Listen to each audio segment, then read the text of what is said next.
Any questions? Anything we covered last time? Fantastic. So we finished up all of our antihypertensives. Now, the first thing I want to talk about is going to be angina. Angina, if you prefer. I think it sounds just easier if you say angina. I think it sounds a little professional. That's just me. Anyway, so a few definitions here. So speaking of ischemic heart disease, what is that?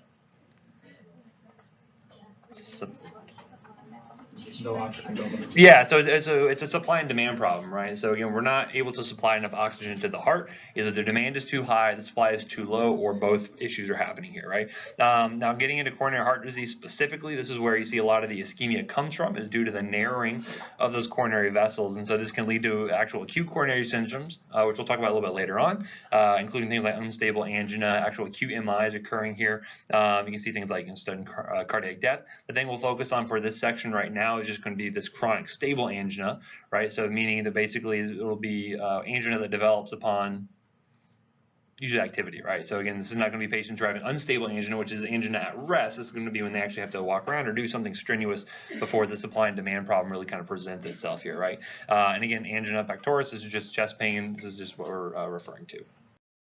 So as I mentioned, it's going to be a supply and demand problem. So again, what is the heart demanding as far as oxygen requirements go versus what are we actually able to supply to it from the blood supply there? So we're going to find as far as availability goes, this is going to be a factor of things like what's the arterial PO2. So if you're not oxygenating well, that's also could be a potential cause for ischemia there. If you don't have enough hemoglobin to carry the oxygen to the heart, that could be an issue there.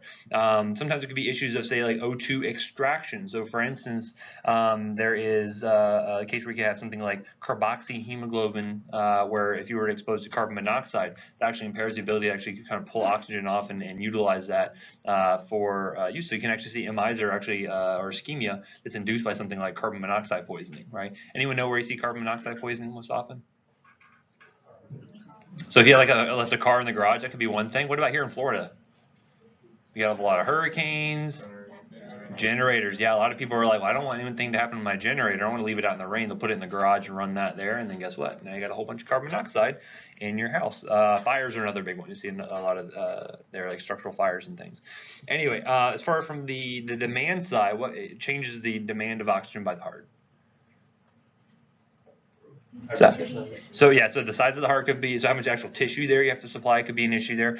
Could also be the actual contractile state, so really, so how strong are you contracting? The stronger the contractions, more oxygen you need, and then also the actual rate of the heartbeat, right? So the more beats, the more it's going to need, which is why with activity, when you're having stronger contractility, faster heart rate, that's when you see that demand is going to go up. That's when you see ischemic symptoms actually develop there, right? So anyway, I mentioned heart rate contractility are playing a big role here. Systolic wall tension can also be playing a role. A lot of that's going to be dictated by both the preload and the afterload. Preload just being what? Yeah, how much blood's actually getting back to the heart that we have to actually pump in the first place, right? So what are some things that may be increasing the preload? A lot of peripheral volume, like we were talking about CHF yesterday, right? So they have a lot of extra volume they're holding on to. That's increasing the preload pretty significantly there. We're also going to see as far as afterload goes. What's afterload? Yeah, so basically what is the pressure the heart's having to pump against to actually get the blood flowing, right? So again, we're going to find that a lot of the drugs we're going to be focusing on are going to be either focusing on the factor of preload, afterload, or both in some cases, right? So a lot of the antihypertensives we were looking at, say, the other day, focus mainly on what? Say like an ACE inhibitor, what does that focus on? On the afterload component of it, right? Because you're decreasing peripheral resistance by decreasing that vasoconstriction occurring during the Ang2, right? Preload, the thing you can change with that is if you were to actually maybe change the venous capacitance, right? So if you were to relax the veins, you would be able to see you can hold on to more volume there, which we already know the veins are kind of capacitance systems already, which is why it's so low pressure.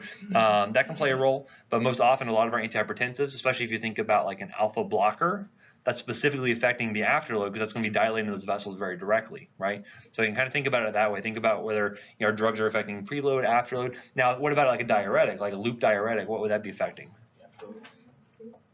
primarily it's going to be affecting the preload, right? Because again, you're getting rid of that volume, you're getting rid of that, so there's going to be less blood actually making it back to the heart, less volume that's having to actually pump in the first place. Now with like a hydrochlorothiazide or another thiazide like diuretic, you may see that there can be some afterload effects as well. We talked about that chronic waterlogging of the vessels that can occur. They can help with that, but primarily and acutely, you would see that the preload is the biggest thing affected by a diuretic. Okay, so again, just some of the things you want to be thinking about when dealing with these different medications here. So anyway, as we mentioned, angina can occur with any degree of stenosis. Doesn't have to be the case. There could be issues where you actually have vasospasm, where you actually have contraction of the vessels that's kind of inappropriate that can actually lead to angina as well. You guys have heard about Prinzmetal angina? We'll talk about that. Have you talked about angina in CMS yet? Okay, well, we'll get to it, and it'll be good because you at least have the drug background already, but we'll talk about that briefly here. But again, it could occur with really any degree of stenosis here, but usually when you have greater than 90%, it's almost like no flow whatsoever. That's when you're going to see more very significant anginal issues up into seeing actual coronary events.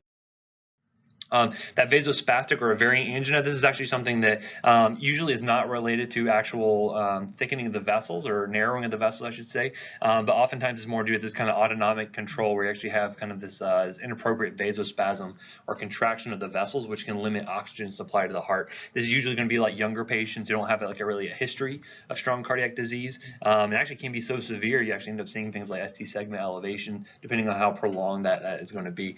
I only mention it here because they're actually going to be specific therapy that we're using for this. It's going to be a lot different than we're going to see with a lot of the other drugs we're using for more typical ischemia or anginal symptoms due to coronary ischemia. Okay. So risk factors, we have non-modifiable ones. What can make something non-modifiable? We can't really do anything to it, right? I can't change the age of my patient. I can't change what their history is as far as their genetics go. But modifiable stuff I certainly can do. So diabetes management, getting them up and more active, certainly all these things can kind of help. Certainly tobacco consumption is a big thing. Tobacco is the main sort of active component of tobacco. Nicotine, right? Nicotine, what does that do to the vessels, do you think? Tend to be vasoconstrictive, right? So again, if you were to have someone get off the nicotine, a lot of the big help with that is the fact that you're going to lose that vasoconstrictive sort of property. It's going to help for blood flow to be a little bit more easy to those vessels, right? So something to think about. Right, so we're getting other disease states under control as well. So obviously our goals here for these patients, obviously want to prevent them from having a heart attack, right? So prevent a coronary syndrome. And then on the other side of that, we want to try to improve their quality of life. So we have one side on the quantity, one side on the quality here. Quality is going to just be reducing the number of symptoms they're having, or to try to do things like, relieve acute symptoms. So we'll see some drugs are really good for treating the actual acute anginal symptoms. Some are going to be better for more long-term control and actually preventing symptoms from occurring in the first place, right? And how do you think we're going to be able to detect how effective these drugs are going to be? Say we're trying to prevent symptoms from occurring. How do we gauge our efficacy? We look at how long it takes for them to actually need those, or before they actually have symptoms, right? So for instance, you're looking at the exercise tolerance. If someone was, say, having anginal symptoms from getting up from, say, right here and having symptoms by the time they walk to the door, that's one thing versus if they were able to walk all the way to the elevator, right? So that would obviously be more efficacy if they can make it to the elevator before they have symptoms, okay? So a lot of times we're asking like, okay, well, what's your activities of daily living like? What can you do before you start to have symptoms? And you're checking for these changes over time. Are they getting better? Are they getting worse? And that way you can kind of modify your therapy based on that. So anyway, so we'll look at drugs that are going to both either focus on, say, decreasing myocardial O2 demand. So we can do this via things like decreasing the heart rate. We can decrease the contractility, or in some cases we can actually try to decrease the actual tension that the heart is going to be under, right? So we can do things like decreasing the preload or decreasing the afterload. That will help to decrease that wall tension, which helps the O2 demand. On the other side, we could also try to do things like increasing coronary blood flow. And you're going to see that some of these drugs may be able to do one or the other. Some of them can do both, as you'll see in a little bit. And then obviously some sort of ancillary things, which may not be very useful in helping their acute symptoms or preventing their acute symptoms, but may help them in the long run as far as the quantity of life they may experience, maybe before an acute coronary syndrome, are doing things like stabilizing clots or stabilizing the plaques, right? Doing things like, having antiplatelet agents on board. So we'll talk about some things that are not going to directly affect their symptoms, but will help them to hopefully stay alive for longer. And then obviously modify those reversible risk factors. From my standpoint, that means a lot of things like getting their lipids under control, getting their sugars under control, etc., right? Okay, obviously there's some other treatments that can go into this, things like, revascularization that can occur here. We'll focus mainly on the pharmacotherapy. Two main categories here we're going to see are going to be the anti-anginals, which these are good for treating the actual symptoms, and then we'll look at the vascular protective agents. So these are going to be better agents that are going to be helping with that quantity of life I mentioned and helping them stay alive for longer, and obviously lifestyle modifications here. So getting into the actual drugs themselves, the ones that are going to help us to decrease heart rate, decrease contractility, and decrease systolic wall tension are going to include drugs like our calcium channel blockers, our nitrates, and beta blockers. Again, we'll get into the individuals here in just a few minutes. And then things to help us increase coronary blood flow are going to include things like calcium channel blockers, nitrates, aspirin, and then clopidogrel. How does clopidogrel work? Anyone remember? Good to know for your test, possibly. See, this is review. So again, it's an ADP receptor antagonist. Remember, it's going to help to prevent that platelet aggregation via those 2B3A receptors between the platelets there. So anti-anginals, they should help us to improve exercise capacity, as I mentioned. So hopefully they can do more things before they start to have chest pain. And then also they should help us to reduce those kind of exercise-induced ST segment changes, right? Which again are evidence of ischemia occurring there. The things that are going to help us to decrease the frequency of symptoms, these are going to be kind of long-term sort of controller type medications, are going to be things like beta blockers. We'll talk about calcium channel blockers, and then our nitrates. Nitrates will be kind of a new class of drugs we haven't really talked about before, so we'll introduce those. And so again, looking at your angina, again, I'm not going to get specific onto which grade of angina does the patient have, but a lot of it's based on symptomatology. So, are they comfortable at rest? Are they having symptoms at rest? Are they, what are they able to do before they actually have, symptoms occurring? This is one of those things where you can gauge how efficacious your drugs are being based on how they're reporting. If I was able to get outside and go garden without having chest pain, like that could be something that is a really big improvement. It may change your gradation here. So anyway, so getting into the drugs, specifically, let's look at the beta blockers first. And so again, this is kind of a nice table to kind of help us out looking at what effects these drugs are going to have here, right? So we had the beta blockers first. These are going to be good for reducing heart rate. How do they do that? Yeah, they block the beta-1 receptors, good. On the heart, they're going to decrease contractility, again, by blocking those beta-1 receptors. And then you're going to find that systolic blood pressure is going to be decreased, which is good. That's going to help us with the afterload or the preload. Systolic blood pressure is a factor of afterload, right? Good. So again, by doing things like decreasing, the renin-angiotensin system, by decreasing the activity of the sympathetic nervous system, you're going to find that the systolic blood pressure is going to go down, which is a factor of the afterload. And then LV volume, if anything, you may actually find goes up a little bit. So not the perfect drug, but we're going to see that overall it's going to help us more on the side of helping with the oxygen demand by the heart, not necessarily going to help us with the supply side of things. Okay, so one thing to know with these.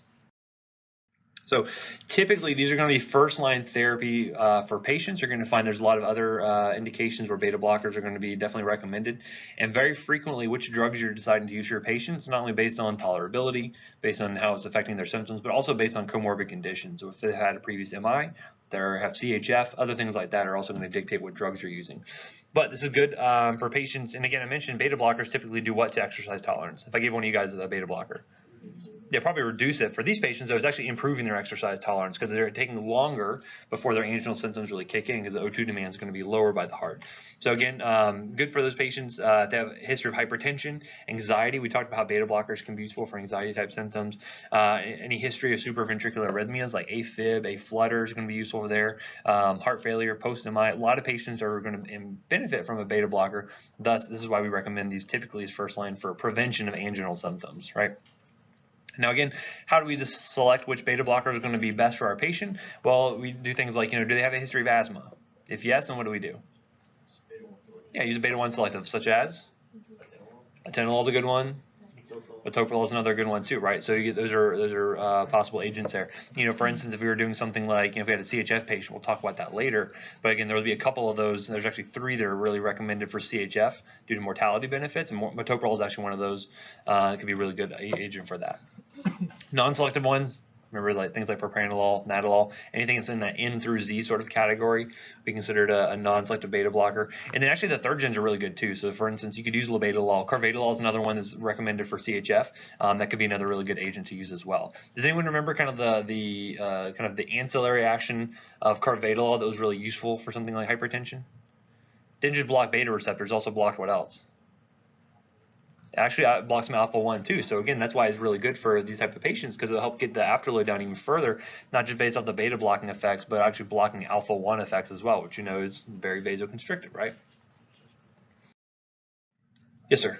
Did you say that pertains to specifically carbidiol or the third gens? Carvedilol and labetalol actually both to do that. Those are the main ones you end up seeing used pretty frequently in these sort of use cases. There's some other ones we talked about that had some other actions. Some of them are better for generating like nitric oxide. Some of them had beta-2 agonism, which can be useful, but carvedilol and labetalol both have some alpha blocking effects. Yes, ma'am. Metoprolol is strictly just blocking beta-1 receptors, right? Because again, that's one of our selective beta-1 or beta blockers. Yep, exactly. Right. So contraindications of beta blockers. What do you think? Besides what I have on the, I mean, in addition, I gave it away basically. But what would be some patients you would not want to start a beta blocker on? Asthmatics. So I wouldn't want to start a non-selective one on asthmatics. Okay, we talked about that. What else? Okay, CHF. You have to be really careful about using, because we talked about this yesterday in the CHF case, right? Again, beta blockers initially sound like you should not use them in CHF patients. Why? Yeah, we need inotropy. We need something that's going to help them with the squeeze of the heart, because that's what we know is the problem. Their ejection fraction is low.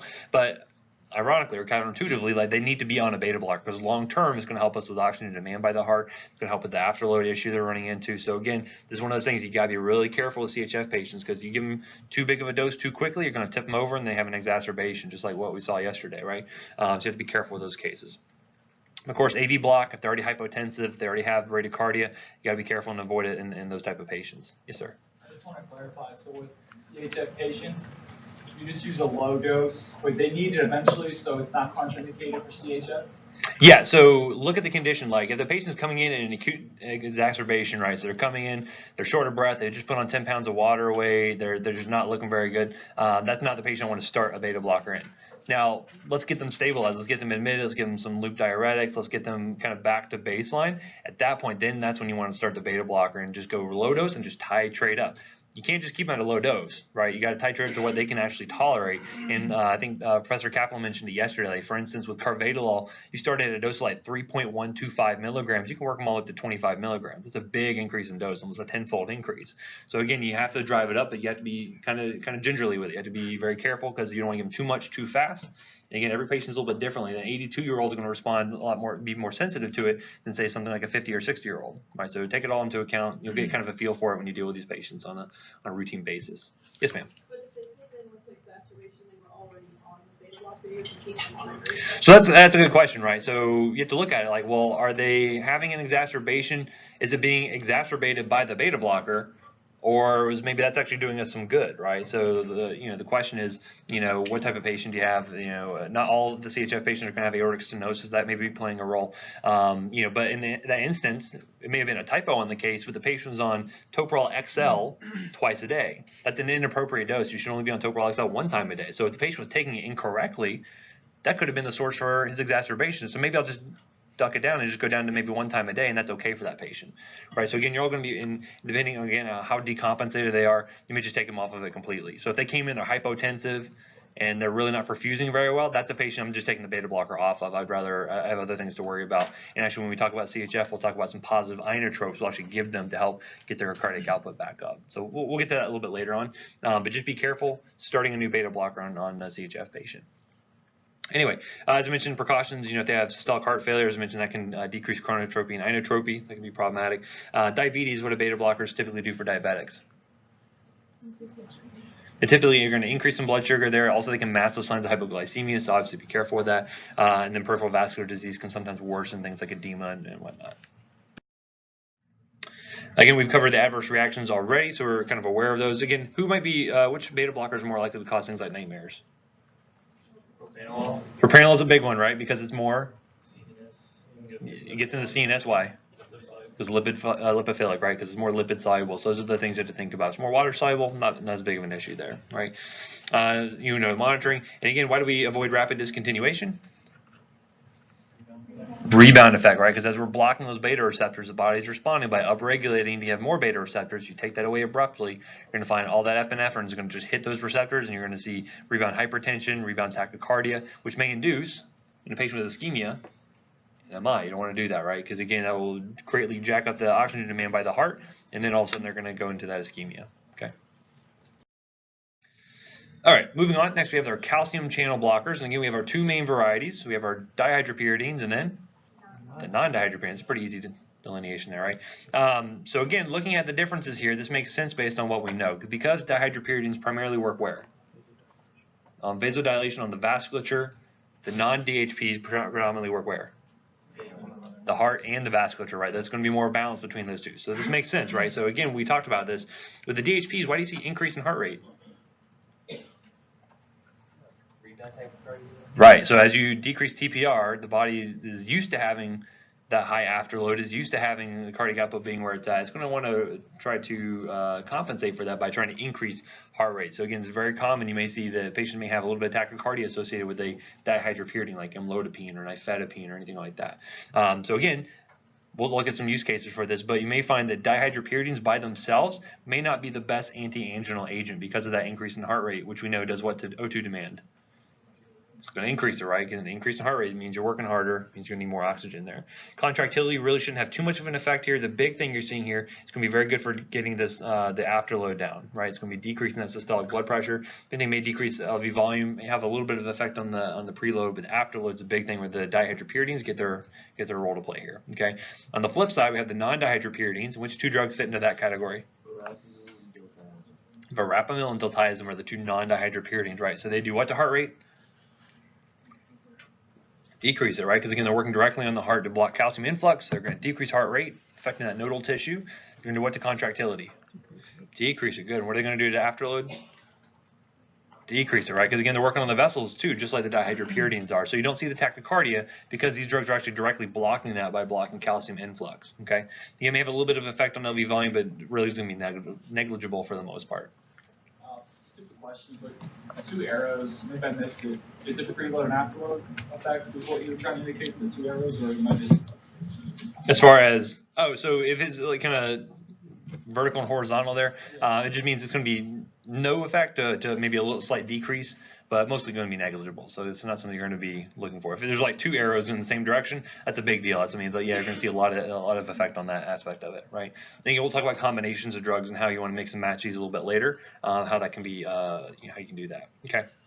Now, the thing you'll see with the calcium channel blockers, they do a little bit of mild dilation of things like coronary vessels, so they may help a little bit with getting more blood flow going to those coronary vessels. And we'll also see that these are actually going to be the preferred agents if you have that vasospastic angina, that variant angina. This is going to be the group of drugs you're going to want to use for this because they can help to relieve a lot of that. Again, breaking them down into the non-DHPs plus the DHPs here. Again, looking at see that these are going to have a lot more effects on vasodilation, really little to no effect on contractility, but may increase heart rate versus the verapamil and diltiazem. You should see some vasodilation, definite decrease in contractility, decrease in heart rate, and decrease in conduction here. So this is going to be much better from this standpoint to help us with the actual O2 demand by the heart. These help a little bit because the afterload is going to go down. That wall pressure is going to go down a little bit, but this is where we're going to see the diltiazem and verapamil are going to be much better for that in that aspect. All right, so place for therapy, and again, it's important to keep the distinction between non-DHPs and DHPs here noted. So if you needed to start initial therapy for a patient and they could not receive a beta blocker, it was contraindicated for whatever reason, this is where a non-dihydropyridine is going to be useful here, right? Because again, you get the nice vasodilatory effects, you get the decrease in contractility and heart rate, okay? Very similar effects as what you saw with the beta blockers, okay? Now, if you maybe were on a beta blocker and they're still having symptoms or they really weren't under as much control as you would like, this is where you can actually have a beta blocker in addition to a dihydropyridine. So you get some nice synergy here because you get additional vasodilatory sort of effects, additional decreases in the afterload. Now, what do you think about that reflex tachycardia if I had a beta blocker and a DHP on? Really shouldn't happen because I'm blocking the beta receptors from being activated, so you don't really see that reflex tachycardia. You don't really end up seeing that they increase the O2 demand by the heart due to that fact. Now, would I ever use a non-DHP and a beta blocker together? You would not. That was too much decrease in contractility, too much decrease in heart rate. You get a lot of synergy there. You'd end up seeing much more toxicity. Exercise tolerance will probably go down, if anything, probably because their heart rate's going to be sitting in the 40s. They're not going to be perfusing very well. It's no good, right? So again, do not mix a non-DHP plus a beta blocker together. unless someone's trying to harm themselves, which we see plenty of that, and they are very difficult to treat patients. So again, don't mix those two together. You can also use calcium channel blockers in addition to long-acting nitrates. We'll talk about nitrates in just a few minutes here, so kind of keep that in the back of your mind. Okay. Now again, who the population we're looking for? They cannot tolerate beta blockers. They're good candidates for calcium channel blockers. They have vasospastic angina, very specifically the dihydropyridines are going to be really good for that because they help to prevent that vasospasm from happening there. If you have peripheral vascular disease, this is good as well. Asthma patients, because again, we're not worried about beta blocking effects here. Diabetes, you tend to find this has less effect on blood glucose, which is good. And then also for LV dysfunction, they have really depressed LV function, and I did not want to give them a beta blocker for risk of worsening that. That would also mean I would not want to give them a non-DHP for risk of worsening that as well. So in those cases, really severe LV dysfunction, a DHP might be a better option in those cases there. Okay. Now again, non-dihydropyridine should be for initial monotherapy. Dihydropyridine should probably be combined on top of something else like a beta blocker. Now, would I ever put a non-DHP plus a dihydropyridine together? That addition you would not want to do, because then you have kind of the, instead of a problem of synergy on the heart, you had synergy on the blood vessels. You may see a lot of hypotension associated with that. So those two, again, you would not want to mix that combo together, right? Again, that's kind of a good question because I can ask on a test, or I can ask a question like, "Hey, patient was started on verapamil due to severe asthma. They weren't a really good candidate for beta blockers. Which is the following would be contraindicated from adding on top of that verapamil?" And you would have, say, like a beta blocker that would be contraindicated. You could have a DHP that would be contraindicated. Put like a long-acting nitrate. That one would be okay. I know that didn't make internal consistency, but you get the point I'm trying to make there, is identifying what the contraindications would be as far as which drugs you would not want to use together versus which ones you would, okay? Sometimes synergy can be a good thing. Sometimes synergy can be a bad thing, depending on what you're actually looking at there, okay?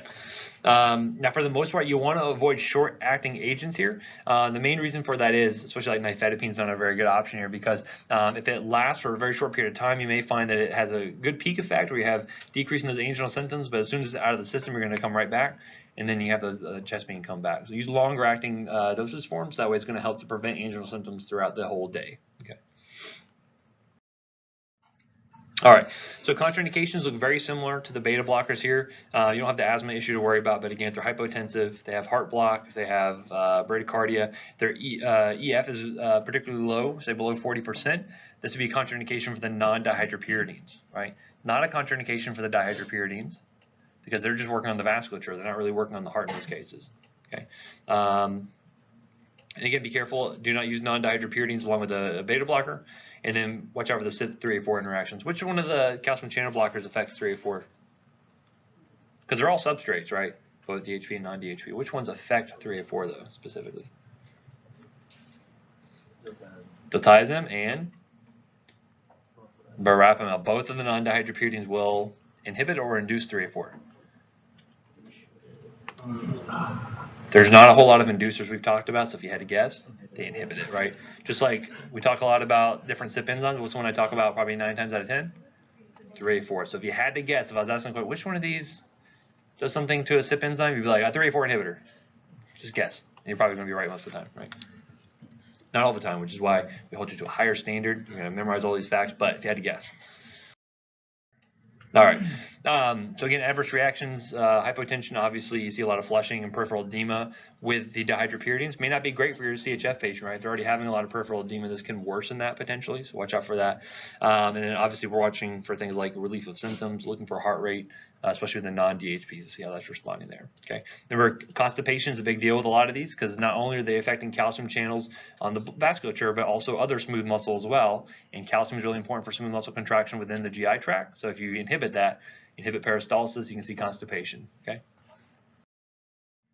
All right, so the new group of drugs we're talking about here is going to be our nitrates. So we're going to find that nitrates typically have, they will cause an increase in heart rate, mainly because they have a very good job of decreasing tension, both on the arterial side and both on the venous side. So these are going to be very good veno and arteriodilators, okay? Again, most of the drugs we've looked at already have been arteriodilators. This is actually going to be a little bit of both here, as we're going to see. So again, they work on the demand side of things, but they also can help with dilating coronary arteries, which is good if you have areas of stenosis, right, to help get more flow through there. They relieve that vasospasm, and then also they have a little bit of some antithrombotic, antiplatelet sort of effects, as we'll see here in just a minute. So looking at how these are actually going to work, we have things like nitrates, which can generate nitric oxide, right? Not nitrous oxide, that is a different product. Nitrous oxide is used for laughing gas, yeah, so for like, procedural sedation, things like that. This is nitric oxide with a C. This is going to help to form things like cyclic GMP, right? So cyclic guanosine monophosphate. This is actually going to help to decrease cytosolic calcium, and we know less calcium in the smooth muscle does what to it? Causes relaxation, right? So less calcium coming in. So this is almost like an indirect sort of calcium channel blocker, but basically it's using a secondary messenger to decrease that cytosolic calcium. You're going to see smooth muscle relaxation, vasodilation, unless your blood pressure goes down. Okay, good to know. Now, one of the things you see, if you have too much cyclic GMP around, what you will find is that by inhibiting or by breaking this down into an inactive form, you'll inhibit this whole process here, right? And so this is where an enzyme called phosphodiesterase 5 comes into play here, okay? Now, looking at these drugs, anyone know what these drugs are used for? Sildenafil, anyone? Talked about it before, I mentioned it once. It's Viagra. Yeah, we use it for erectile dysfunction, right? So you have sildenafil, tadalafil, and vardenafil. All of these are actually going to be phosphodiesterase inhibitors. The reason why I mention this is not because we don't talk about ED until we get later on into next semester. The reason why I mention it here, though, is because what type of patient do you think is most likely to have anginal symptoms? Older patients, guys that play golf maybe, so older gentlemen may be at risk for developing this, right? So older gentlemen have a history of cardiac disease. They also may have a history of erectile dysfunction, right? So this is very important because if you have a patient who's on one of these medications and they start having chest pain, there's going to be a big interaction here, as we're going to talk about, right? So again, if they're taking these medications for erectile dysfunction, you're actually inhibiting this phosphodiesterase enzyme, which means that your levels of the cyclic GMP are going to go up pretty dramatically. This means that if I mix a nitrate plus sildenafil together, what do you think it does to the blood pressure? It's going to bottom them out, okay? So this is one of the things where actually you cannot give nitrates to a patient who's taking sildenafil or, say, tadalafil or any of these together, because you will bottom out their blood pressure, and that's not good because then you are supplying no blood to the heart, or much less blood to the heart, and that can worsen the ischemia.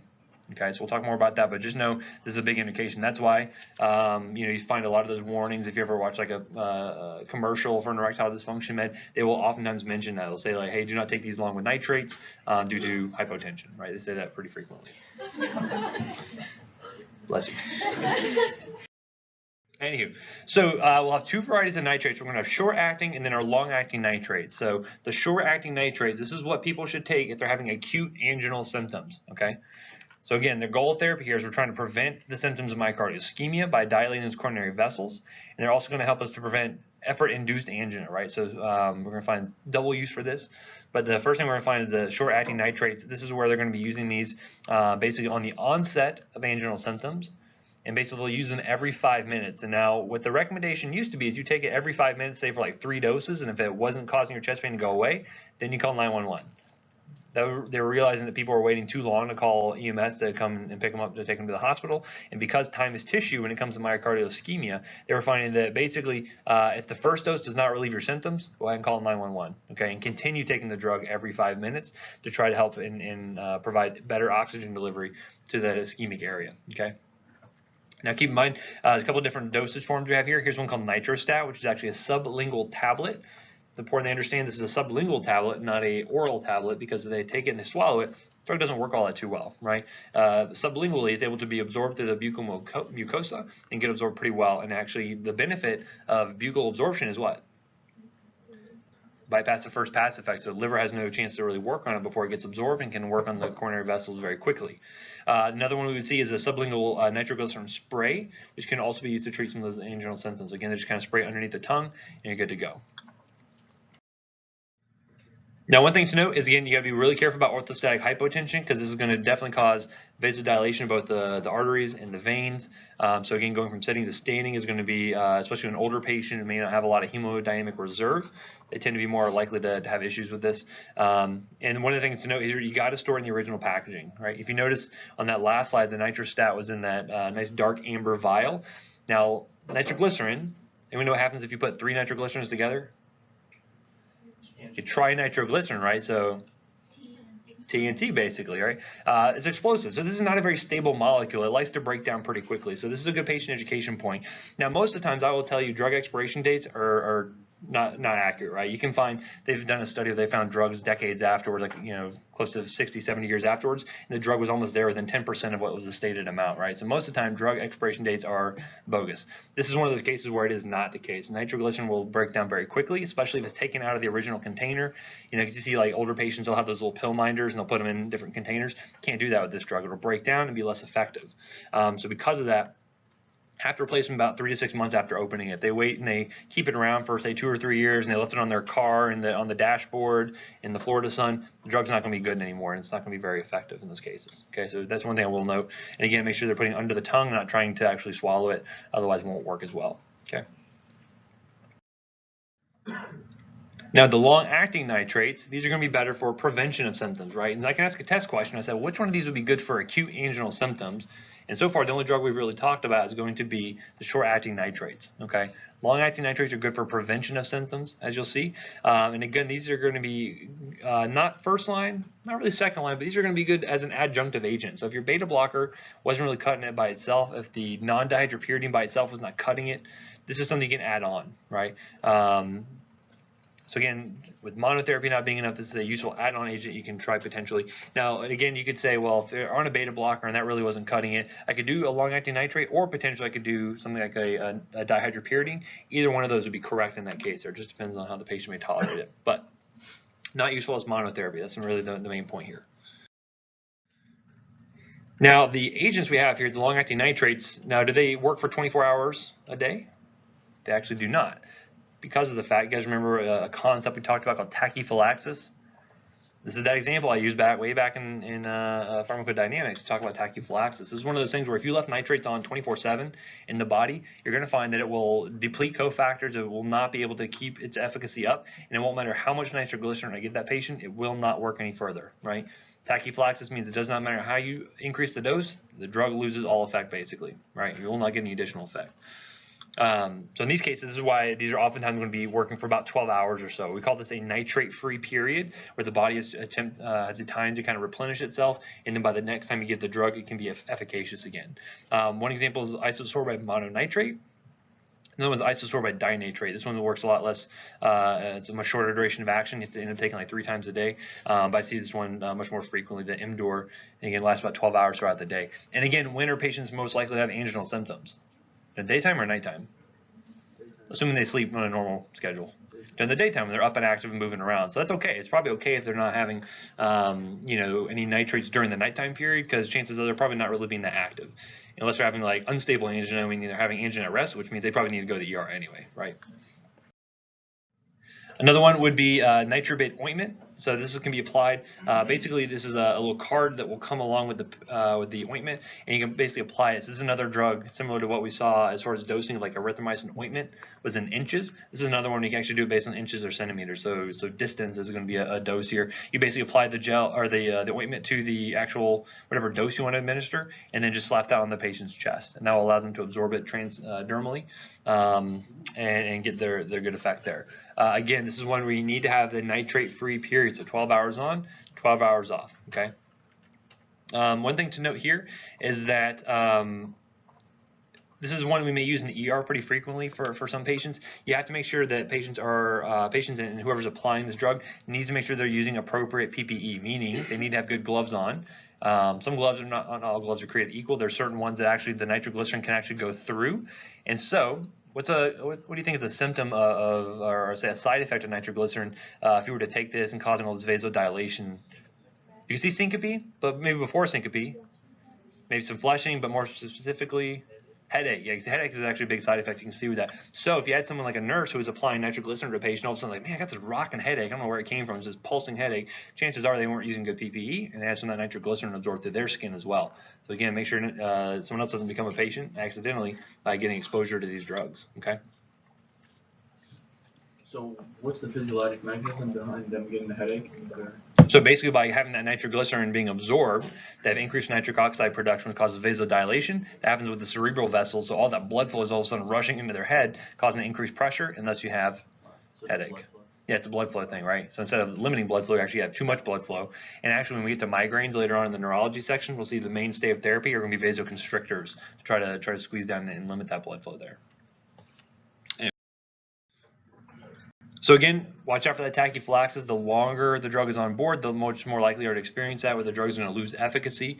Again, we don't know the full mechanism. Some of it is somewhat due to compensatory mechanisms like the renin-angiotensin system. Some of it's thought to be due to depletion of cofactors. Who knows? But what we do know is that you need to make sure you give them a 12-hour period or so where they're going to be able to replenish any of that. Again, contraindications, severe aortic stenosis is going to be a bad one for this one because, again, if you're decreasing that preload, we talked about that yesterday, I think, in most of the groups. If you decrease preload, you're not going to have enough volume to really kind of pump through that aortic valve, and so that can be an issue there.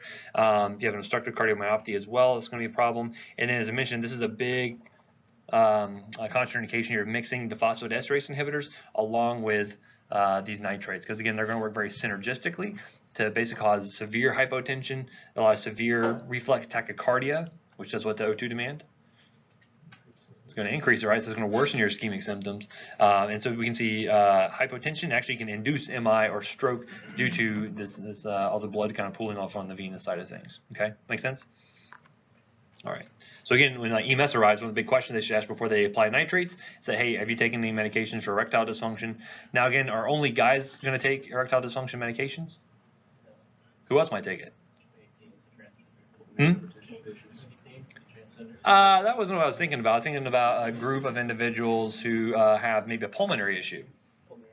Pulmonary hypertension is a big one, right? So we actually use a fair amount of tadalafil and sildenafil over at Nemours. So people, think it's odd when I say, oh, yeah, we give little girls Viagra all the time, right? Because they're cardiac patients, they have pulmonary hypertension, and by using that phosphodiesterase inhibiting activity, you cause dilation of those pulmonary vessels and allow for better blood flow through and better oxygenation. So again, it's not just older male dudes on the golf course who are having chest pain, although that is probably the most common one, but you can have other patients as well. So it's always good to ask a question and get a good med history, okay?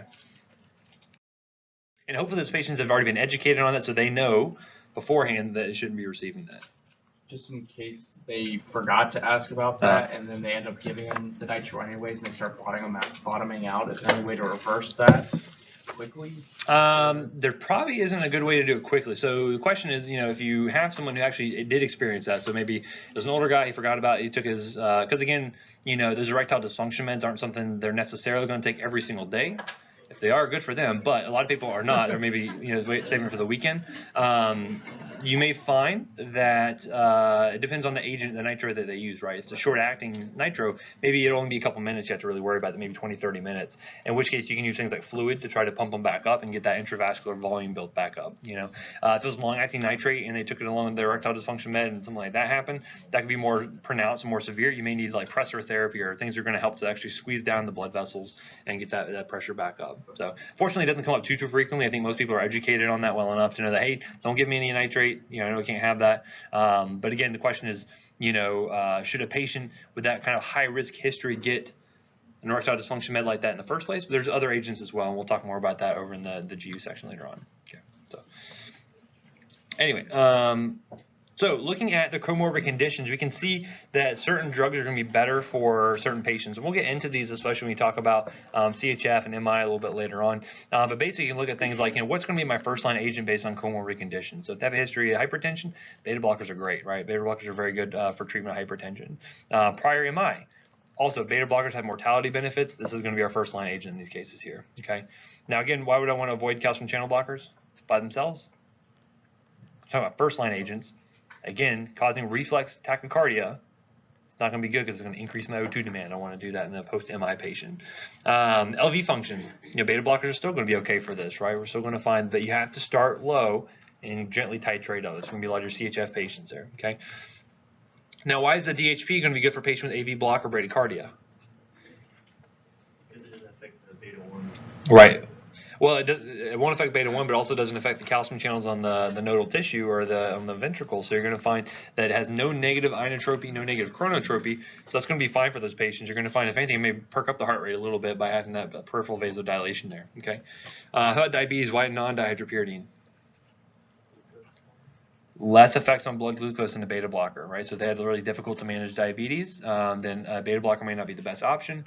Maybe non-nitropyridine is a better option in those cases. And in asthma, when I say CS beta blocker, what do you think that means?